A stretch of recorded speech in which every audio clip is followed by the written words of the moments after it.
Cumprimento a todos com a paz do Senhor. Quem está feliz com Jesus hoje? Você encontra uma pessoa bem bonita do seu lado e dê um sorriso para ela. Ficou difícil, né? Abra sua Bíblia comigo sem perder tempo no livro dos Juízes.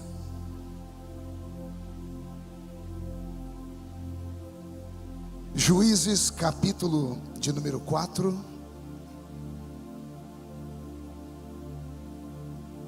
Livro dos Juízes, capítulo de número 4, versículo de número 3 a seguir. Quem encontrou, diga amém. Está escrito assim: e clamaram os filhos de Israel ao Senhor, porquanto Jabim tinha 900 carros de ferro, e por 20 anos oprimia duramente os filhos de Israel. E Débora, profetisa, mulher de Lapidote, julgava Israel naquele tempo. E ela atendia debaixo da palmeira de Débora, entre Ramá e Betel, na região montanhosa de Efraim. E os filhos de Israel subiam a ela a juízo. Amém. Feche a Bíblia, coloque no banco, na cadeira, e pegue na mão da pessoa mais perfumada do seu lado. Pode caprichar, porque Jesus já libertou a criatura do seu lado do Avon, né? Isso. Aperte a mão dele ou dela com carinho, até eles falarem aleluia. Eu costumo dizer que pentecostal que não faz barulho está com defeito de fabricação, não é? Vamos orar? Pai, nós te exaltamos, nós te glorificamos, e nós entendemos que dentro de alguns minutos e esta linda igreja ficará pequena para o tamanho da glória que o Senhor vai enviar sobre nós esta noite. Os que vieram tristes começarão a saltar de alegria. Os que vieram se arrastando não voltam para casa se arrastando. Hoje voltarão voando nas asas de um novo tempo. E antes que eu comece a revelar os seus segredos, cerque esta igreja com a sua glória. E num raio de 5 quilômetros, onde houver um demônio alojado, eu dou a esses demônios segundos para sumirem daqui, porque se não sumirem, serão queimados pelo poder da sua glória, que aqui será derramada. Rasgue o céu sobre nós, manda anjos de fogo descerem aqui, que estes anjos desçam trazendo brasas de fogo nas mãos. Comecem a esparramar estas brasas entre nós, e onde houver um crente cheio do Espírito Santo, pega ele nesta noite, Jesus, e mostra o caminho da verdadeira e poderosa adoração. Fala conosco, fica conosco, é o que eu te peço agora e sempre. E toda a igreja diz: os que podem, tomem o seu assento, aplaudindo a Jesus, porque Ele é bom.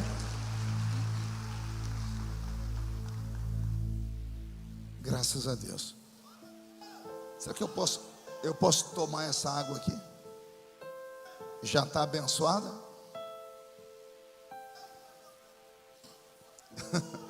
Deus é bom. Veio algum pentecostal para essa reunião aqui? Ó? Então olhe para o irmão do seu lado e diga para ele: aperte os cintos, porque nós vamos decolar a partir de agora aqui. Se é para Jesus, capricha, né?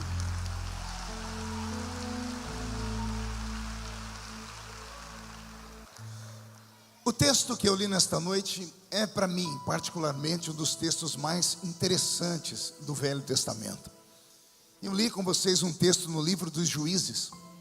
O livro dos Juízes compreende um tempo de quase 300 anos, em que o Israel arrancado da terra maldita do Egito entra dentro da terra abençoada de Canaã. E lá em Canaã, a terra que manava leite e mel, lugar onde os pais desses que agora entraram sonharam em entrar e não conseguiram, porque quem conhece a Bíblia Sagrada sabe que de todas as almas que saíram do Egito sob o comando de Moisés a caminho de Canaã, apenas 2 almas conseguiram chegar até o final, que foram Josué e Calebe. E isso aqui é interessante, porque a Bíblia diz que saíram do Egito 600.000 homens de guerra. Homens de guerra eram homens que tinham exatamente 30 anos de idade, a idade da emancipação para os judeus. fora as crianças, os velhos, os homens, os adolescentes, etc. Um número quase que de 3 milhões de judeus deixaram o Egito rumo à terra prometida.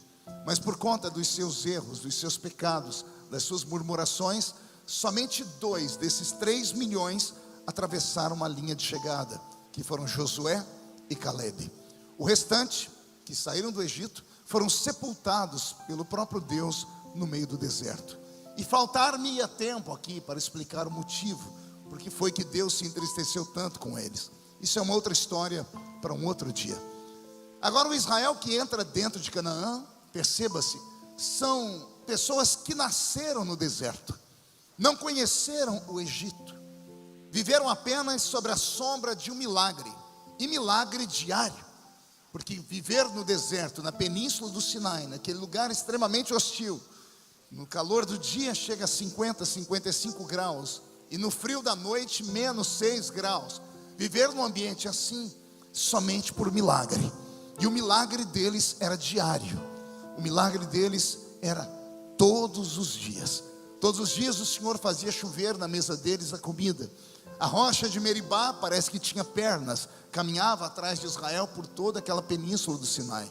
A roupa no corpo não envelhecia, o sapato não furava. O dia que eles reclamaram com Deus perguntando: Senhor, não dá para mudar o cardápio? O céu que havia sido transformado em uma grande padaria, o Senhor fechou a padaria e transformou o céu numa churrascaria. E a Bíblia diz que Deus fez chover carne na mesa desses homens e mulheres.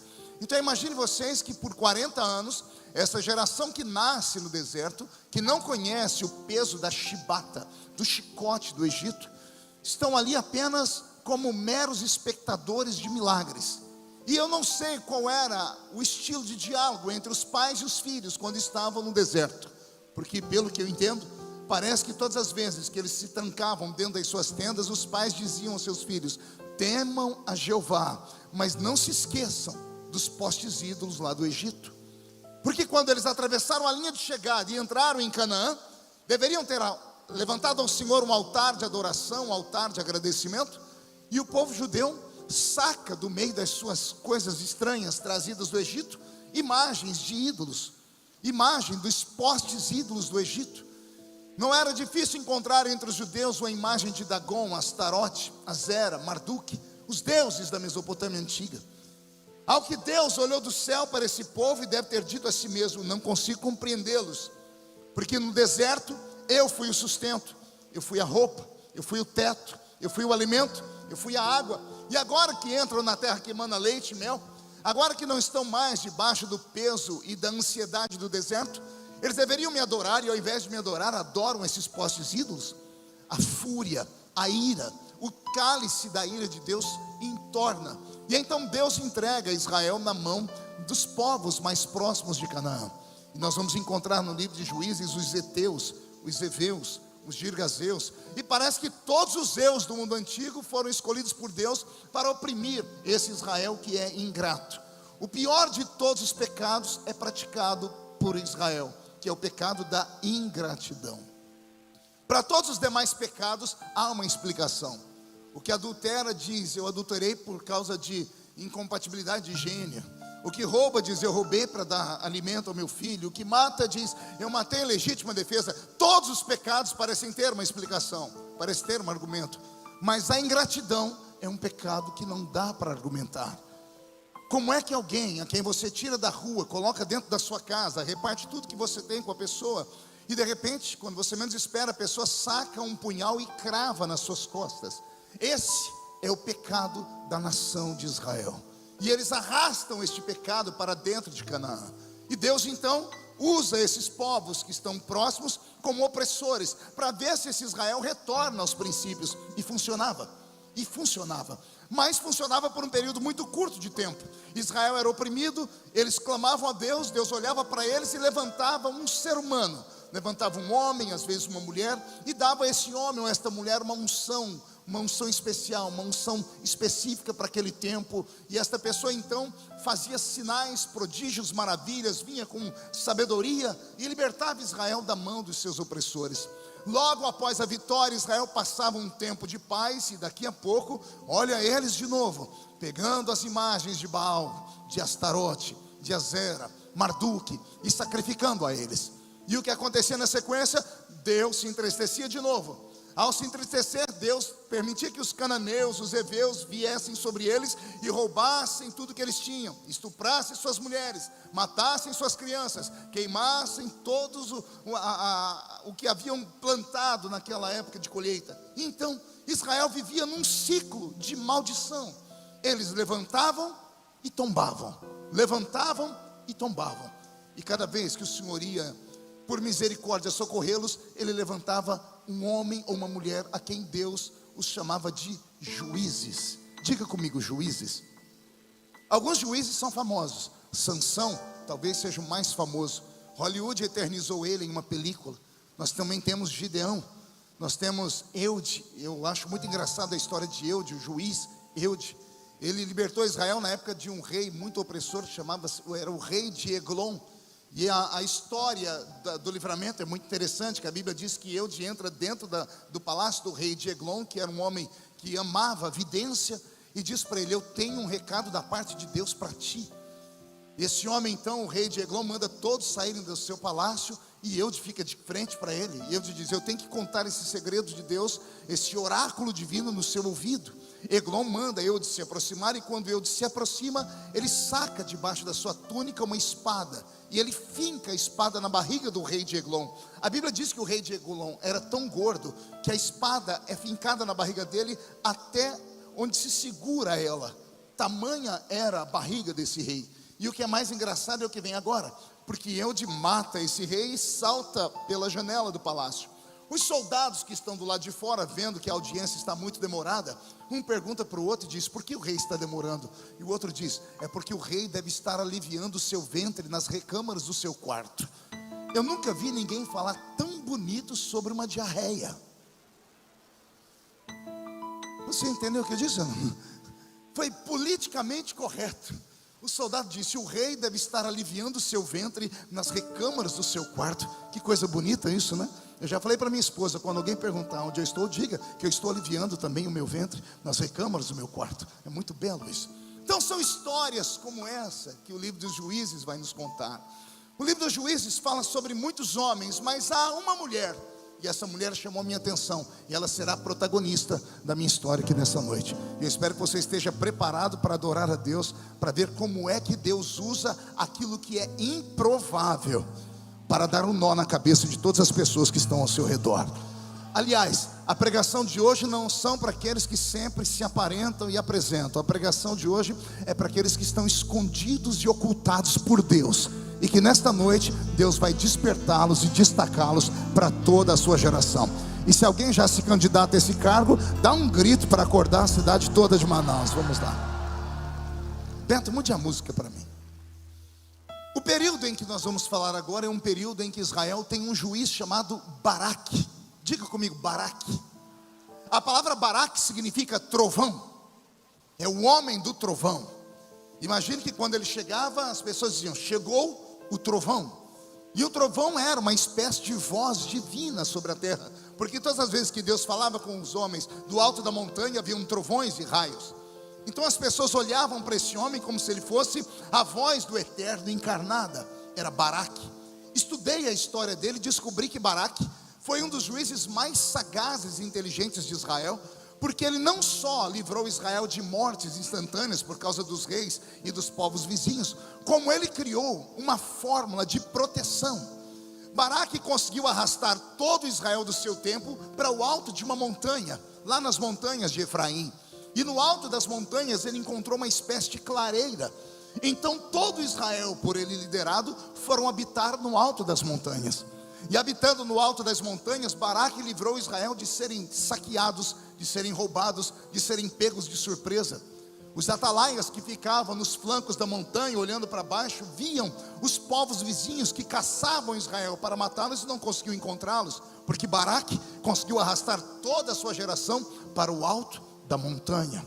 Até aqui tudo muito bem. Pelo que eu li da Bíblia, esse povo ficou com Baraque por 20 anos no alto da montanha. Quantos anos? Não ouvi direito? 20 anos no alto da onde? 20 anos no alto da montanha.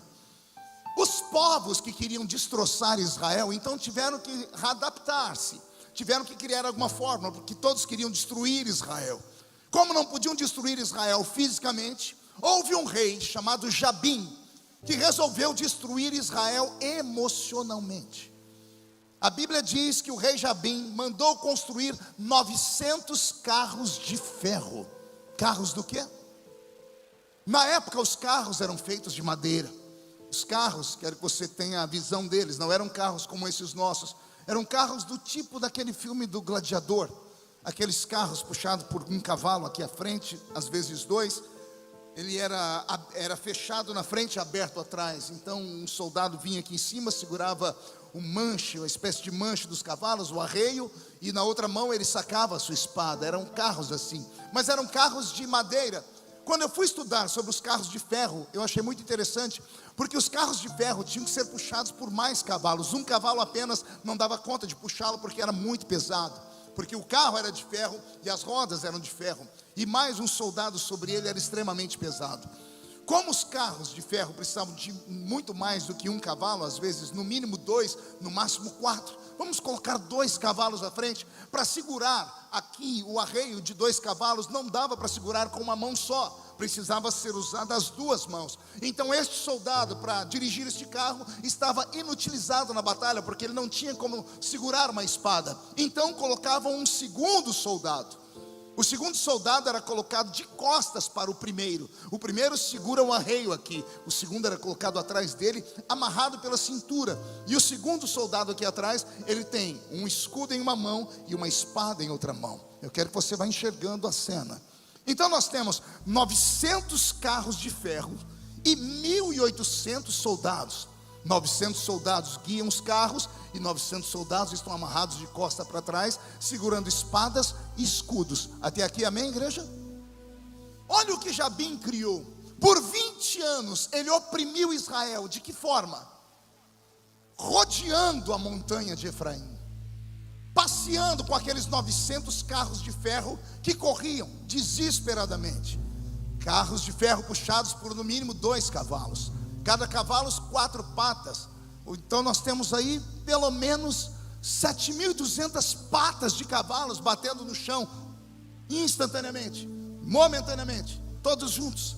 Nós temos 1.800 rodas de ferro passando por cima dos pedregulhos das pedras. Nós temos 900 soldados com uma espada na mão e um escudo na outra, batendo a espada no escudo. O barulho era ensurdecedor e todos os soldados, mesmo os que estão guiando, começam a gritar.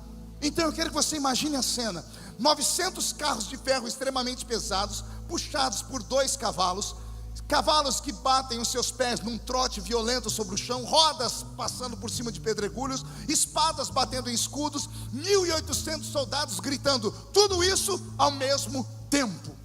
Como eles estão no alto da montanha, o som feito aqui embaixo é levado para cima pelo vento. Eu não sei se alguém aqui mora em prédio, já morou em edifício e vai entender o que eu estou falando.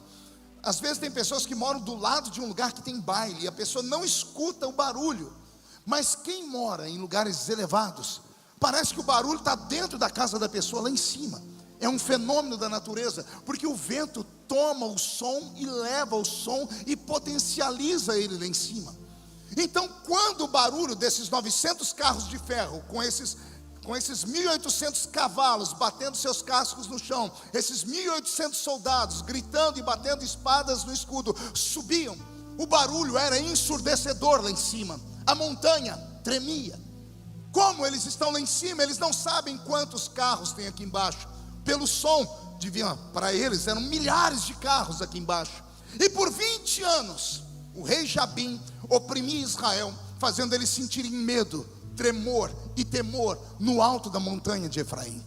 E eu imagino que quando começava a barulheira dos carros aqui embaixo, com os trotes dos cavalos, os gritos, as espadas batendo nos escudos, aquele barulho ensurdecedor, lá em cima o povo entrava em estado de êxtase e paravam apavorados, como que com síndrome de pânico. E então era hora de Baraque entrar em cena.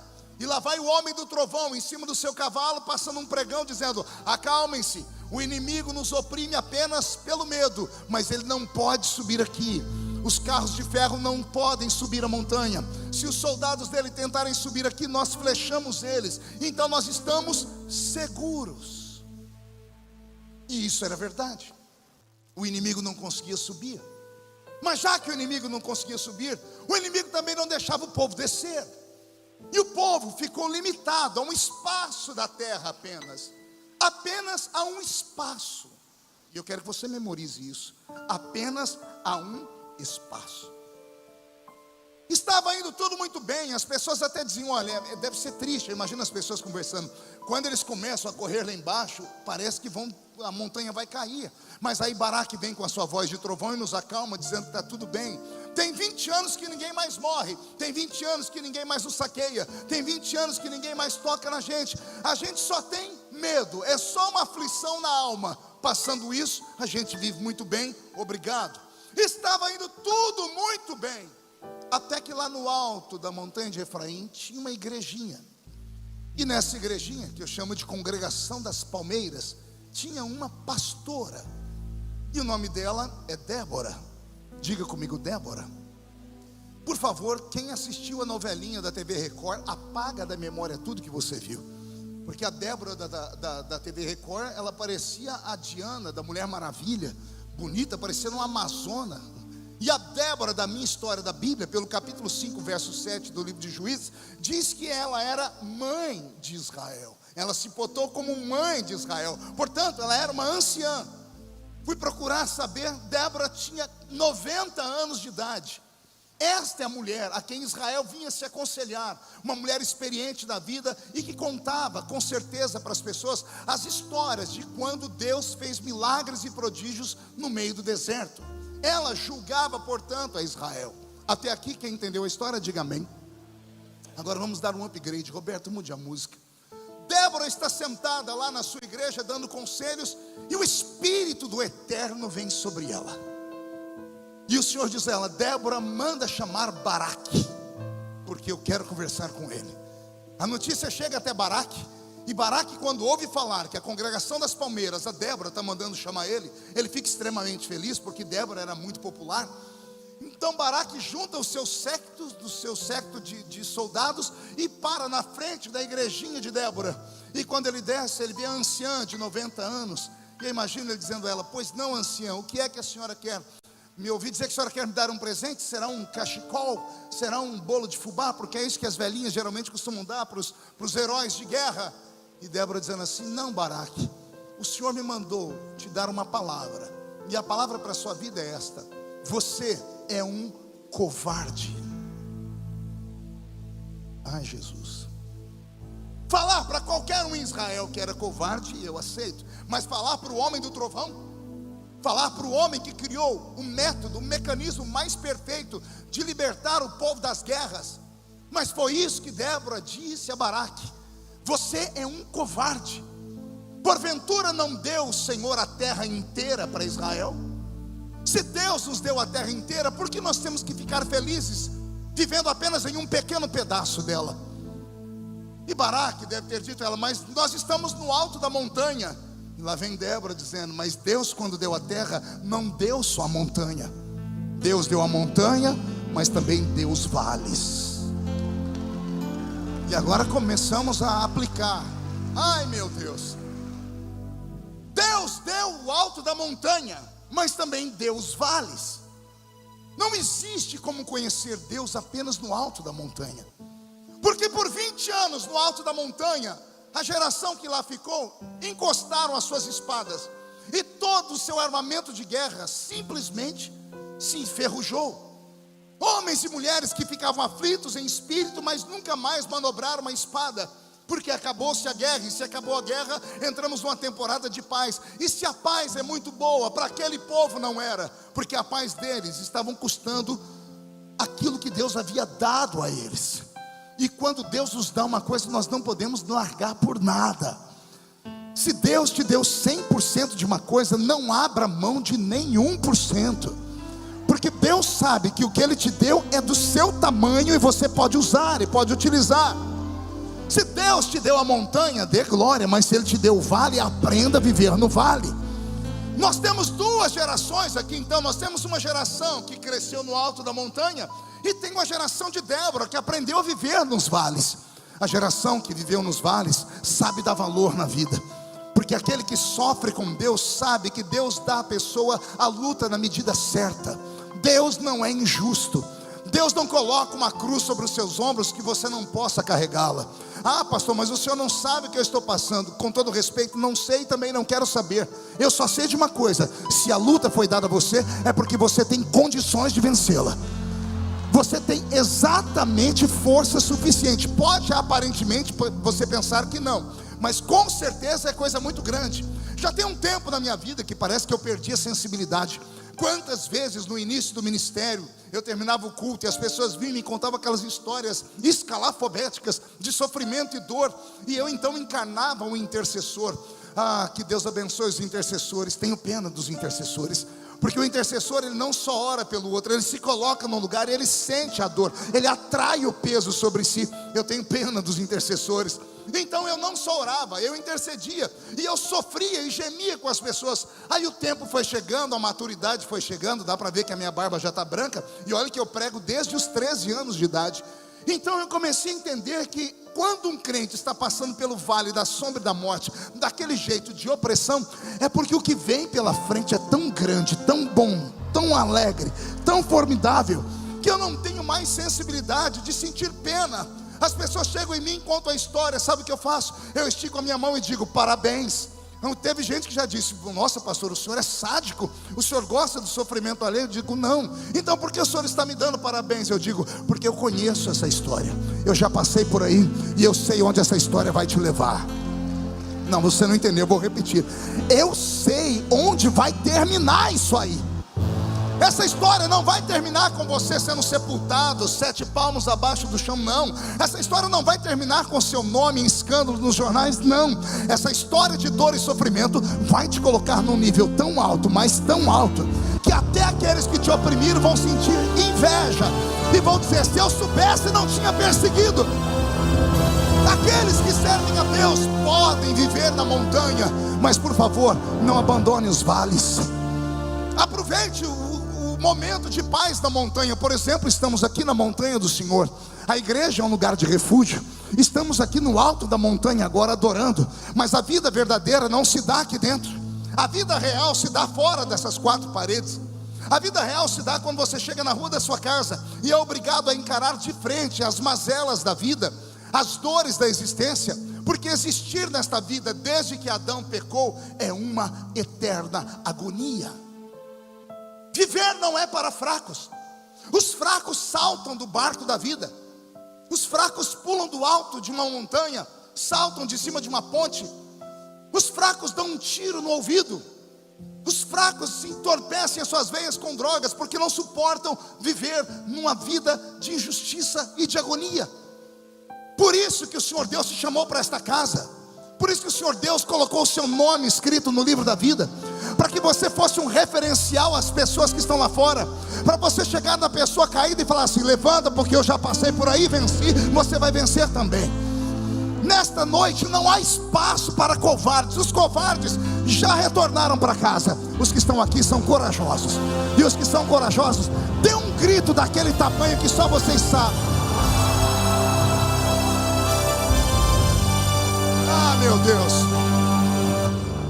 Quando eu olho para a história de Débora, eu começo a imaginar como funcionam as gerações. Infelizmente, eu hoje conheço a geração da montanha, uma geração de mimimi, uma geração de gente que troca Jesus por um quimba de cigarro fumado, uma geração de açúcar, uma geração que não suporta um vento, uma chuva, uma geração que pula de igreja em igreja como se fosse um macaquinho pulando de galho em galho, e as pessoas ficam procurando uma igreja do jeito delas. Uma geração tão fraca que quando vai numa igreja o pastor olha torto, ela sai dali e vai para outra igreja, e daqui a pouco para outra e para outra, e quando ela não acha uma igreja do jeito que ela quer, ela vai e abre uma igreja para ela, porque aqui no Brasil é mais fácil abrir igreja do que abrir boteco. É uma geração de mimimi, uma geração que não suporta crises, que não suporta lutas, Uma geração que qualquer coisa que acontece na vida deles, eles já colocam Deus na parede. E se Deus não for como o gênio da lâmpada, que realize 3 desejos instantaneamente, esse Deus não presta para eles. Deus esta noite está procurando uma geração forte, uma geração que apanha, levanta e ainda dá glória a Deus. Uma geração que perde o pai, perde a mãe, perde a família, perde a riqueza, perde a saúde, perde os amigos. E quando alguém diz vai perder a vida, ela se levanta para o céu um caco de telha, como se fosse o Oscar da vida, e grita: eu sei que o meu Redentor vive e em breve se levantará para me socorrer. É esta geração que Deus está procurando aqui.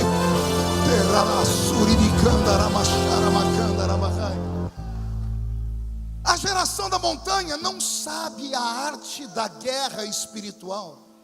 Posso falar da minha geração? Roberto, mude a música. Não querendo ser saudosista, já sendo. Que saudade da minha época de jovenzinho na igreja, criado no meio do mato, cidadezinha de interior, cidade que nós não tínhamos hospital, farmácia, tinha que viajarmos 30 quilômetros para achar uma farmácia. E lá no meio daquela pobreza toda, vêm as enfermidades e as doenças. E geralmente as doenças mais dolorosas atacam de madrugada. Quantas vezes a vila inteira acordava com um grito de crianças. E quantas vezes nós não vimos pais pegarem suas crianças aos gritos no colo e saindo correndo no meio da vila, e daqui a pouco paravam lá na porta do presbítero da igreja. E o presbítero da igreja, homem provado no Senhor, homem que não sabia ler nem escrever, 2 dentes na boca, o zagueiro e o atacante, homem que só Jesus na causa, a mão cheia de calos. Quantas vezes eu vi o irmão Ovídio Ramos, presbítero da nossa igreja, receber as pessoas na casa dele 2, 3 horas da manhã, ele acendia o lampião e dizia: o que é que está acontecendo? E o irmão dizia: está aqui, meu filho está morrendo, minha filha está morrendo. E ele dizia: calma, me trouxe aqui por quê? E o irmão dizia: porque a Bíblia manda procurar os presbíteros quando está doente. O irmão Ovídio ia lá na cozinha, não se escandalize, pegava uma lata, um tambor, e enfincava a mão dentro da lata, e a lata só tinha gordura de porco, banha de porco, e a mão cheia de banha de porco, ele untava a cabeça da criança, o corpo, os braços, as pernas e o pé, e dizia: está curado em nome de Jesus, pode levar embora. Instantaneamente a criança dormia. E no dia seguinte, quando a gente acordava dizendo: o que será que deu com o filho do irmão falando de tal, a gente abria a janela, estava um moleque correndo na rua atrás das galinhas, estava a menina correndo atrás dos cachorros brincando, e a notícia esparramava: foi o velho Ovídio que orou, foi o velho Ovídio que ungiu a criança. E ungiu com qual óleo? Ai meu Deus, não era o óleo de Israel, não era o óleo da mirra que nós temos hoje, não era o óleo perfumado nem santificado, era a gordura de porco. Mas a cura não estava no óleo, a cura não estava na gordura, a cura estava naquela mão cheia de calo. É aquela mão cheia de calo, de cortador de cana, tinha graça diante do Eterno. Geração criada no meio da roça. Quando eu era criança na igreja, ciclo de oração tinha um outro apelido. Pergunte qual era? Delegacia. Pergunte por quê? Os crentes não procuravam advogado, os crentes não procuravam o delegado. Os crentes, quando queriam dar uma queixa, ia lá no círculo de oração, e chegava lá com um bilhetinho escrito, entregava na mão das irmãzinhas do círculo de oração, que nem sabiam ler. E um dia eu falei para o meu irmão: por que o povo dá pedido de oração na mão das irmãs se elas não sabem ler? Aí alguém dizia assim: é porque tem que materializar a fé. E as velhinhas pegavam aqueles bilhetes e colavam debaixo do joelho, e oravam 1, 2, 10, 12 horas sem parar. Você consegue conceber essa ideia de alguém ficar ajoelhado 12 horas sem se levantar, falando no ouvido de Deus? E aí passava-se 1, 2 semanas. Eu lembro de um culto de domingo, estava lá no salãozinho, uma irmã pediu uma oportunidade muito simples. Ela disse assim: minhas irmãs, eu quero dar um testemunho aqui de milagre, que eu trouxe um pedido de oração no culto de segunda-feira das irmãs, e Deus fez o milagre. Eu estava na minha casa dormindo esses dias, eram umas 2 da manhã, bateram na porta, eu abri, era o Dr. Roberto. O Dr. Roberto era meu ex-patrão, que nunca pagou aquilo que me devia. O Dr. Roberto bateu na casa às 2 da manhã, eu abri e falei: pois não, Dr. Roberto? Ela disse: ô dona Maria, quanto é que eu te devo? Ela diz: nós não podemos deixar isso para amanhã, está tarde. Eu disse: não, dona Maria, é que eu preciso dormir, dona Maria. Mas é só o senhor ir para casa dormir. Eu disse: não, já tem 2 meses que eu não durmo, dona Maria. Eu viro para um lado, uma voz diz: paga crente, senão você não dorme. Eu viro do outro: paga crente, senão você não dorme. Paga crente, senão você não dorme. Houve um tempo em que a nossa geração era tão acostumada com os vales que nada nos tocava. A gente passava pelo vale da sombra e da morte dando graças a Deus, e quando faltava a luta, a gente dava logo um jeito de orar para uma luta vir, porque a gente sabia que luta era símbolo de vitória, experiência, milagre e graça.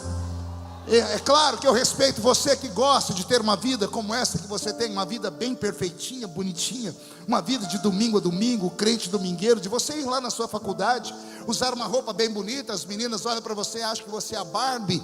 É claro que eu respeito esse seu estilo de vida, é claro, mas por favor, quando você vê alguém pregar nesse altar e cantar, aí você diz: Deus, eu queria tanto ter aquilo, eu queria tanto ser daquele jeito. Você quer? Olhe, cuidado com o que você pede, porque não tem como ter experiência no alto da montanha. Só tem como ter experiência se você aprender a passar pelo vale. Sem vale não tem experiência. São as lutas que nos forjam, são as lutas que nos colocam em posição de destaque, são as lutas que nos fazem ficarmos mais sensíveis. Essa palavra é linda, sensibilidade. Diga comigo: sensibilidade. Mão direita para o céu, por favor. Faz um carinho nas costas de quem está do seu lado. Diga: vai doer só um pouquinho. Onde está a nossa sensibilidade de percebermos o mundo invisível ao nosso redor? Porque ultimamente nós vivemos muito materialistas. Nós acreditamos mesmo que o milagre vai vir da horizontal, que tudo é resolvido na horizontal. Confiamos extremamente cegamente no advogado, confiamos extremamente cegamente no delegado, confiamos extremamente cegamente no médico. Confiamos: pastor, não podemos confiar. Podemos e devemos, mas nós não podemos esquecer da nossa identidade. Deus deu ao homem natural 5 sentidos. São eles: visão, audição, olfato, paladar e tato.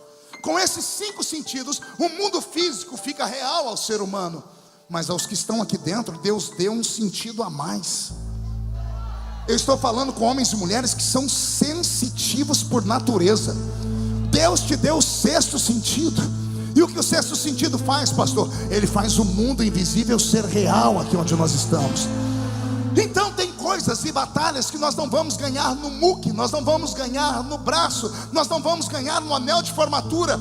A maioria das nossas guerras nós ganhamos aqui, no joelho. Nós ganhamos na oração, nós ganhamos nas armas antigas. Só que a geração da montanha não sabe mais usar as armas antigas, não sabe o poder que há no jejum. Ei, eu estou falando de jejum, não é em dieta. Não é a dieta que a senhora é capaz de fazer e todas elas sabe de cor e salteado para ficar bonita esteticamente falando. Não é isso. Eu estou falando de sacrifício. Eu estou falando de armas antigas. Você pode estudar na maior universidade de Manaus e ter lá os seus professores que devem ter estudado nas maiores universidades do mundo. Você pode sentar para ouvir o seu professor de filosofia e até acreditar nas matérias dele. Mas existe algo dentro de você que, se for despertado, pode fazer ele ter um nó na cabeça ao ouvir você falar. Nós não somos normais. Eu falei isso aqui ontem à noite. Aliás, nenhum normal vem ouvir um louco como eu. Só loucos entendem loucos. E tem algum louco aqui ou não? Deixa eu ver. Então, se você é louco, por favor, não lute contra o vale. Ai, Jesus amado, se você chegar no céu antes de mim, sai correndo pelas ruas dos Campos Elíseos e procura uma mulher chamada Ana, que era mulher de Eucana. E você vai perguntar para ela como foi que se deu a vitória dela. Se a vitória dela se deu nos 10 anos de casado, e como ela não tinha filho, ela casou com um corpo de uma atriz, e depois de 10 anos o corpo ainda continuava como o corpo de uma atriz, porque ela não tinha filhos. Como o corpo dela era extremamente bonito, o marido dela era extremamente apaixonado por ela e a procurava mais do que procurava a outra coitadinha chamada Penina. Penina era aquele tipo de mulher que tinha um filho por ano, e às vezes, se tivesse gêmeos, 2 por ano. A visão que eu tenho de Penina é uma mulher com 2 crianças aqui, a barriga aqui, e empurrando um carrinho de bebê aqui com o pé. A visão que eu tenho de Penina é uma mulher que depois que deu à luz a mais de 10 filhos, você olha para ela e não sabe se ela está de frente ou de costa. E é natural Eucana procurar mais Ana do que procurar Penina. Só que um dia Penina chega perto de Ana e diz assim para ela: do que adianta ser bela, bonita, ter uma vida confortável, se quando você morrer, sua memória será extirpada da terra, porque você não vai deixar nada sobrar aqui. Foi isso que fez Penina acordar, ou Ana acordar. Foi por isso que naquele dia específico que a Bíblia conta, que Ana subiu ao altar do Senhor, e ela deu um sacrifício, e ela se afasta para chorar. E o choro dela é tão compulsivo que faz o sacerdote, que já estava cego espiritualmente, que chegou perto dela e achou que ela estava bêbada. E se ela fosse uma crente meia boca, ele ia dizer para ele: eu não venho mais nessa igreja nunca, porque o senhor perguntou se eu estou bêbada. Mas não, ela sabia o que queria. E ela disse para o sacerdote: a tua serva quer um filho, e eu já fiz um negócio com Deus. Se ele me der o filho, eu devolvo ele aqui na casa do Senhor. O sacerdote entra em choque e profetiza sobre ela. Um ano seguinte, lá vai Ana, grávida, e o milagre nasce. Não nasce só um filho, nasce o maior de todos os homens do Velho Testamento em quesito de unção. Um homem que teve um ministério tríplice, foi juiz, sacerdote e profeta. Um homem que tinha a unção de ungir um Davi da vida. Só nasceu porque essa Ana chorou. E Ana só chorou porque ela foi ofendida por Penina. E ela só foi ofendida por Penina porque ela tinha uma vida extremamente segura e vivia na zona de conforto. Só existe uma maneira de você crescer com Deus: é sair da zona de conforto, é parar de pedir para Deus tirar a Penina da vida. Não, a minha oração hoje é contrária. Eu não sei se vão querer deixar essa mensagem na internet, porque a minha oração hoje é para Deus colocar uma Penina na sua vida. É para colocar alguém para te atormentar. É para colocar alguém na sua vida para fazer você ver que você é estéril, que você é bonito, que você é bonita, que você é inteligente, que você tem um carro, que você tem tudo. Mas se a sua vida for ceifada agora, você não deixa nada para o reino. O sonho de Deus é ver você grávido nesta noite, grávido de um sonho, de um avivamento, de um poderoso milagre que vai descer sobre Manaus. Eu estou falando aqui só para quem entende a linguagem do Espírito. Então, em nome de Jesus, pare de ficar pedindo alto da montanha. Temos que aceitar o pacote completo da fé. E o pacote completo da salvação, ele vem com lutas e vitórias, choros e sorrisos, dias de paz e dias de guerra, noites e dias, vinho e vinagre. É assim a vida cristã. E não tem como fugir disso. Então, no tempo da bonança, você se prepara, enche a sua alma, adore ao Senhor. E quando vem o dia da luta, o dia da tribulação, o dia da prova, você saca tudo que depositou e guarde e use nesse momento. Porque a vida é uma roda gigante. Hoje, a sua vida está travada aqui embaixo, e o desejo que você tem de sair dela é imenso. Até porque quem está lá em cima já cuspiu em você, já jogou tudo que não presta em você. Mas o Senhor me trouxe aqui para te dizer: fica na roda, a roda vai girar. Quem sabe começa a girar essa noite, e quem estava embaixo vai começar a subir. E quando Deus te colocar lá em cima, pelo amor de Deus, não cospe em quem está embaixo, e não jogue nada nos outros porque te jogaram, porque logo logo a roda desce de novo. Porque esta é a vida. A vida é cíclica. Se você não aprender a viver no vale e na montanha, e às vezes simultaneamente, você está despreparado para poder ajudar as pessoas mais fracas, como a sua família, seus amigos e as pessoas que te cercam. Débora diz a Baraque: o Senhor mandou você preparar um exército. Já que não sabem usar mais espadas, que preparem os arcos e flechas, porque com arco e flecha nós conseguimos atingir os inimigos lá embaixo. A palavra da velha foi tão forte que a Bíblia diz que Baraque tremeu, e ele olhou para ela e disse assim para ela: eu vou para esta guerra, mas só se você vier comigo. Alguém deu aleluia aí, né? Mas eu dei foi uma gargalhada quando eu li isso. Pergunte por quê? Só falo se todo mundo perguntar. O que que uma mulher de 90 anos pode fazer em uma guerra? Ela ela não consegue nem levantar uma espada. E olha o que diz o homem do trovão, o herói de Israel: eu vou se você vier comigo. Eu não sei se ele estava testando ela, para ver se ela acreditava no que ele estava falando. Eu não sei se ele tentou colocá-la em uma saia justa. Eu sei que quando ele disse: eu só vou para a guerra se você for comigo, a velha se levantou e disse: vamos embora, eu vou com você para a guerra. Segure. Só que ela se levanta e vai profetizando: Baraque, mas assim diz o Senhor, a honra da vitória dessa guerra era para ser sua, mas como você me mandou descer para a guerra, Deus tira a honra de você e vai colocar na mão de uma mulher. Eu vou falar de novo. A honra não será sua mais, Baraque, porque você não confiou o suficiente para descer para a batalha. Está me levando junto? Deus tira a honra que é sua e vai colocar na mão de uma mulher. E não pense que foi sobre Débora que a honra caiu, não. Caiu sobre uma mulher que era desconhecida, uma tal de Jael. Leia depois em casa, capítulo 4, 5 e o 6 do livro de Juízes, até chegar no 6, você vai conhecer a história inteira. Mas a Débora desceu para a batalha. Baraque preparou 10.000 soldados, e todos vieram descendo a montanha de Efraim. E quando estão passando lá por baixo, estão descendo, Baraque sempre olhando para trás para ver se Débora vinha, e Débora atrás. Chega em um ponto que eles estão num ambiente que dá para olhar lá embaixo e ver todos os inimigos. Débora para no topo de uma pedra e ela diz a Baraque: daqui para baixo desce você e os soldados. E Baraque pergunta: e você, Débora? Ela diz: eu vou usar minha arma daqui de cima. E qual é a sua arma, Débora? Eu imagino ela indo para a ponta da pedra, olhando todo mundo lá embaixo e fazendo assim,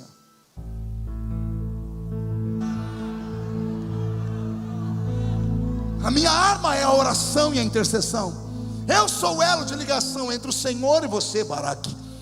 Baraque então diz aos seus soldados: Débora não virá conosco, ficará ali. E ele então pergunta: Débora, e a vitória? E Débora diz: assim diz o Senhor, antes de você chegar lá embaixo, o Senhor chegará primeiro. Quem acreditaria numa profecia dessa? Então escute. Baraque vem descendo com os soldados, deram um grito, e ele dizendo: Deus chegará primeiro, Deus chegará primeiro. E quando eles chegam num ponto da montanha que as flechas de quem está lá embaixo acertam eles, Baraque dá uma olhadinha para cima e Deus não desceu. Ele deve ter dado um grito: Débora, cadê Deus? Débora olhou para baixo, olhou para o céu e falou: Senhor, é agora. O céu fechou.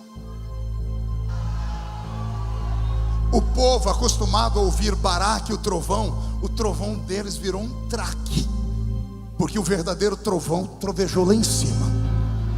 A voz de Deus abalou os céus naquele dia e começou a chover. Começou o quê? Não ouvi? Mais uma vez.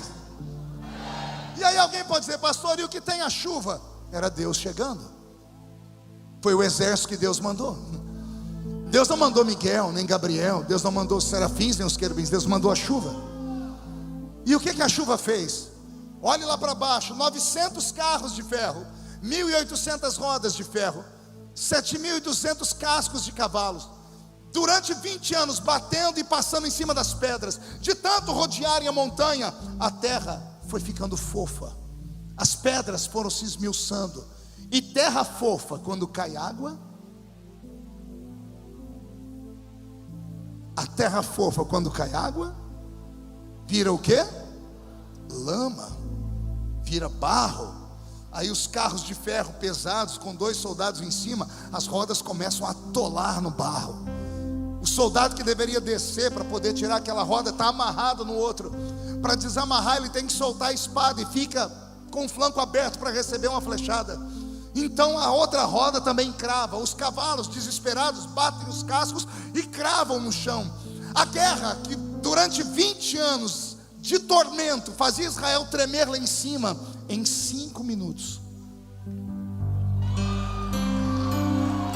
20 anos de sofrimento e agonia acabaram em 5 minutos, porque todos os carros atolaram, os carros de ferro viraram sucata. Os soldados viraram soldadinhos de chumbo porque ficaram desbaratados. E o exército de Baraque lá de cima flechou todos eles. E o que era tormento acabou. E o Senhor então grita na boca de Débora: tomem posse do vale, porque eu dei a montanha e dei o vale. Eu sou o Deus no alto e sou o Deus aqui de baixo.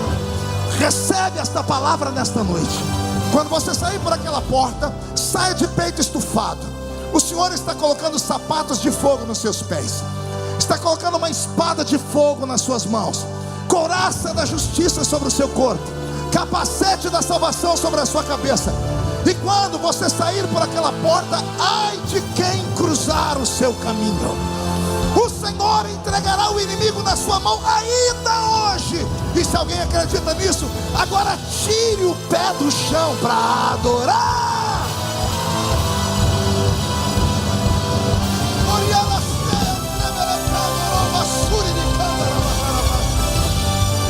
Oh, aleluia. De pé todos. Duriasteia entrevele caravassuri de rai.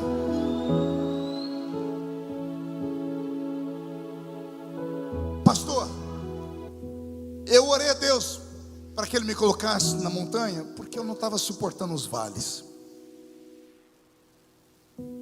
Então eu não quero que você seja um covarde para fugir dos vales. Eu quero que Jesus te dê um milagre dentro dos vales. Há 2 anos atrás, na minha igreja, onde eu pastorei, o meu copastor, um menino ungido, um menino de Deus, um moço lindo, halterofilista, a mulher dele uma modelo, cheio do Espírito Santo, pregou uma mensagem no domingo à noite que o céu desceu. E na terça-feira, ele subiu no alto de uma ponte e se atirou lá de cima. Ele saltou dessa vida para outra. Ele morreu. Quando a notícia chegou, eu fiquei extremamente abalado. Pior do que o velório dele foi ter que encarar a igreja na semana seguinte, no culto de domingo, com toda a igreja olhando para o pastor, dizendo: por que o pastor em quem nós nos espelhávamos se matou?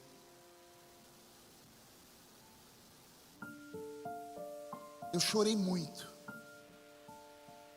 O dia que eu vi ele dentro do caixão, eu queria esgoelar ele, porque a minha vontade era ressuscitar ele para dar uns tapas na cara dele e falar para ele: por que você não me falou?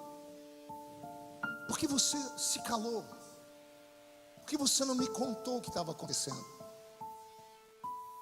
Às vezes damos uma de super-herói, e não há super-heróis no reino. Não há Mulher Maravilha no reino. A unção de Deus não te blinda contra o sofrimento. Ela te reveste para um tempo oportuno em que você é usado. Quando você termina de ser usado, a unção se retira e ela vem para um trabalho específico, e você continua sendo o ser humano que você é. Desejar subir a montanha de qualquer jeito não te fará vencer. Você precisa encarar os seus demônios. Você precisa encarar o seu passado, os seus traumas. Você precisa encarar as dores. E sozinho, às vezes é praticamente impossível. Por que eu estou dizendo isso? Tem pessoas aqui dentro que não deram glória a Deus até agora, e não é porque não querem. É porque só Deus sabe onde elas estão. E o que estão passando. E atravessar um vale sozinho não é fácil. Eu contei essa história bonita da Bíblia para ver se te empolgava. E estou aqui para te dizer que dá para atravessar qualquer vale, se Deus passar com você. Eu li esse livro mais de 30 vezes de capa a capa. E eu procurei aqui um versículo assim: o crente nunca passará pelo vale da sombra da morte. Eu não encontrei. Eu encontrei um outro que diz assim: se passares pelo vale, eu passo junto com você lá. Eu vou pedir que todos inclinem a cabeça agora, porque eu queria orar com você aqui no altar. Eu quero orar só com gente que não está aguentando mais. Meninos e meninas, jovens, que tiveram a felicidade de nascer nesse mundo que te pressiona. Você não aguenta mais ser pressionado pelo pai, pela mãe, pela sociedade, pela faculdade. Você não consegue mais conviver consigo mesmo, olhando para um futuro que você não consegue enxergar. Sua vontade é sair da vida, é saltar para o outro lado. Eu queria orar com você nessa noite, porque eu já passei por onde você está passando, e eu sei que é possível vencer. Pastor, mas eu vou ter que fazer o quê? O altar é o melhor lugar para você chegar. Se você tiver coragem de vir, como aquele moço está vindo chorando, eu espero você aqui, porque eu quero orar com você. Vem.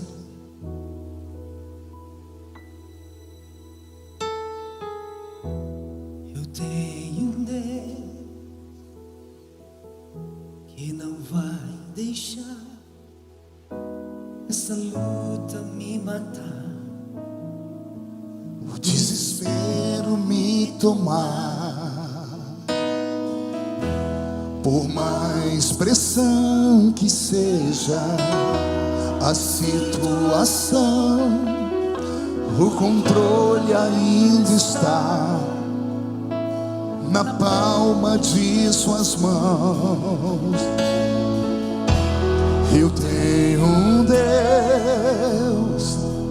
que não vai deixar essa luta me matar, o desespero me tomar. Por mais pressão que seja a situação, o controle ainda está na palma de suas mãos.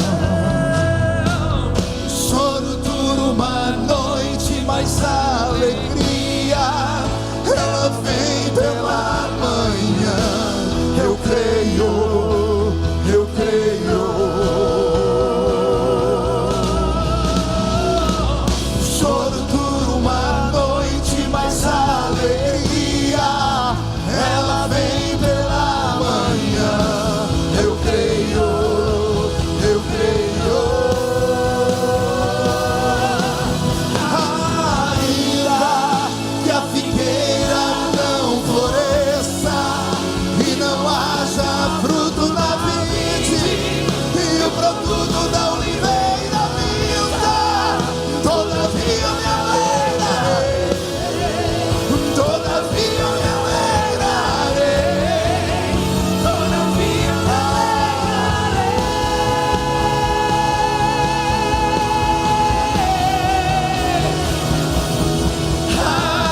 ainda que a figueira não floresça e não haja fruto na vide, e o produto da oliveira minta, todavia me alegrarei, todavia me alegrarei, todavia me alegrarei.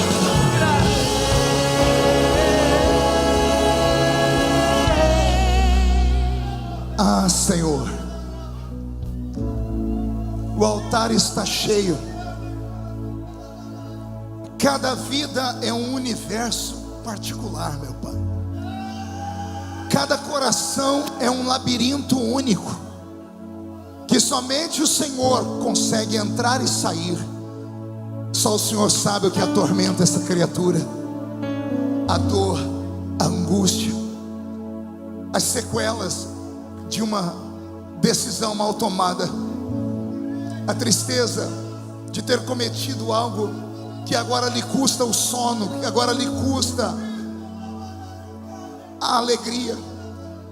Senhor, eu não tenho aqui o dom da revelação, porque se eu tivesse eu oraria com cada um particularmente, contaria os seus segredos no ouvido deles. Mas eu sei que o Senhor é um Deus que escuta.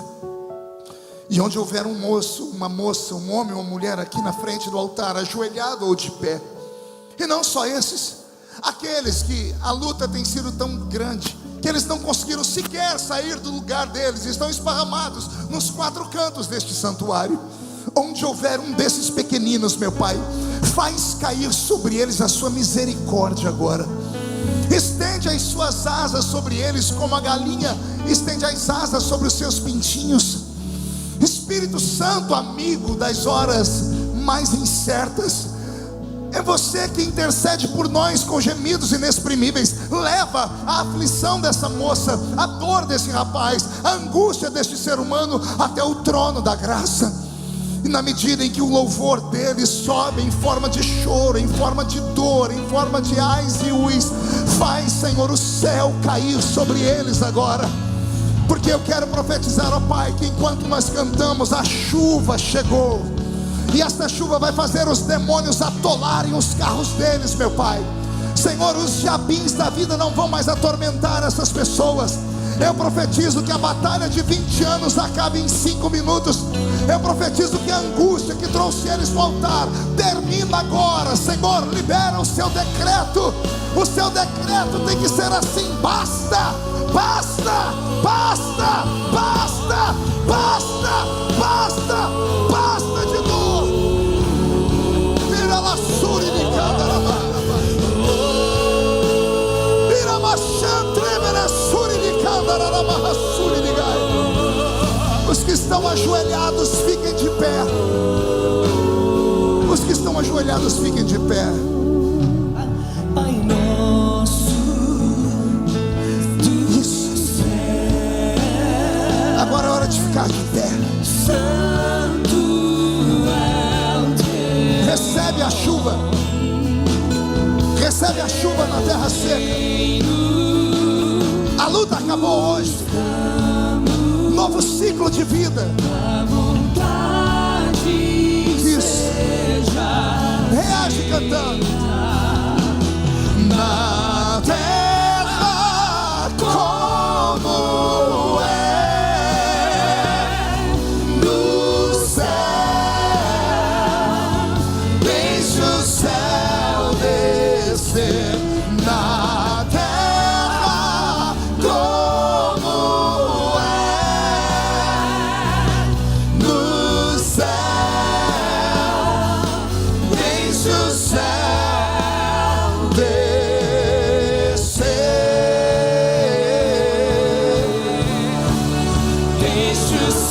O céu está descendo. A vitória está chegando. Deixa o céu, Recebe esta graça. deixa o céu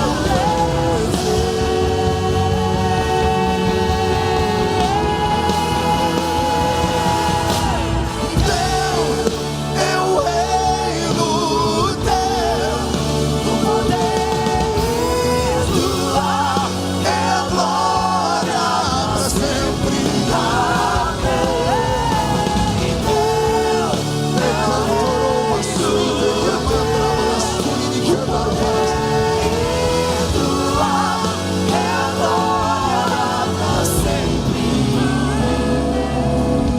Mão direita erguida bem alta.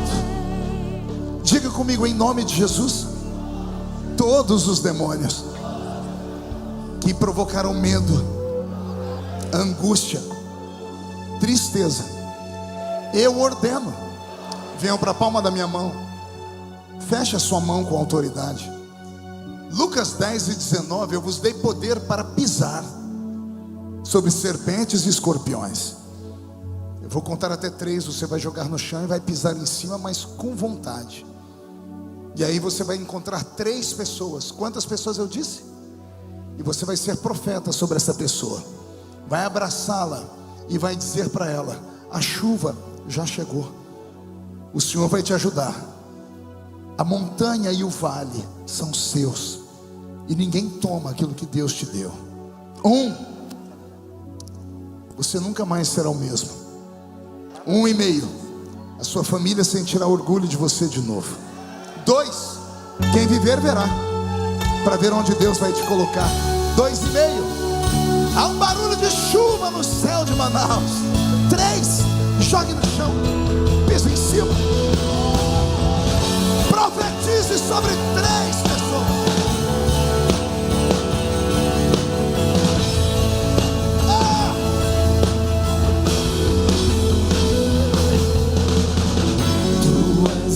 Minha luz, a minha salvação, e a ti me renderei.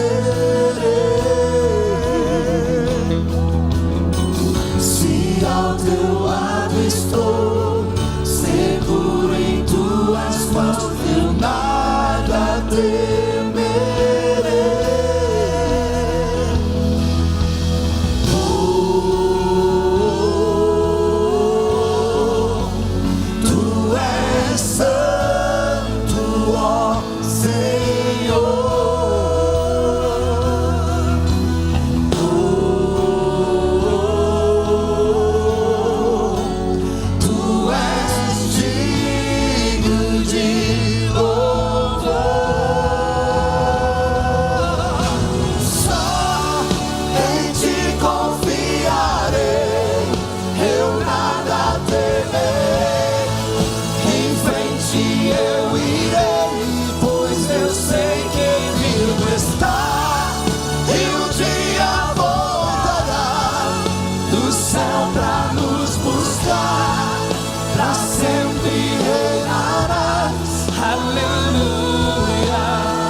Esse é o coral. Maranata, ora vem, Senhor Jesus. Vem Jesus, vem Jesus. Maranata, ora vem, Senhor. Só em ti confiarei, só em ti confiarei. Eu nada temerei, em frente eu irei, pois eu sei que vivo está. E um dia voltará do céu pra nos buscar, pra sempre reinarás. Aleluia. Quem pode aplaudir? Quem pode aplaudir e gritar? Quem pode aplaudir, gritar e dar um pulo?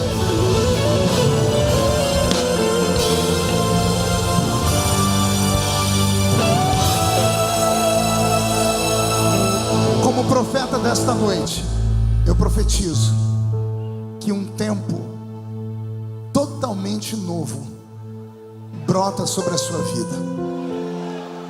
O Senhor te tira da montanha, te faz atravessar o vale em vitória. No tempo certo te leva para a montanha e te transforma em um novo ser humano. Eu profetizo que quando chegar na rua da sua casa haverá mudança.